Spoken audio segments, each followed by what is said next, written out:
Hello everyone. So, I don't know where to start. So, ito na nga. Most of our Instagram followers are ranting an idea that I should speak English since most of our viewers in Instagram are foreigners, right?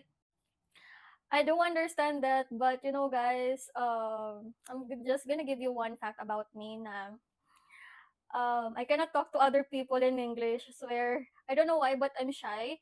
And then, blah, blah, blah. Guys, if you notice, I'm only confident of talking in English if it's Abby because I'm talking to him in Taglish. But if you're gonna ask me to talk like a straight English, I cannot do that, swear. It's like I'm getting blank in between. I don't know if it's only me or there are some people like me. But yeah, it happens talaga.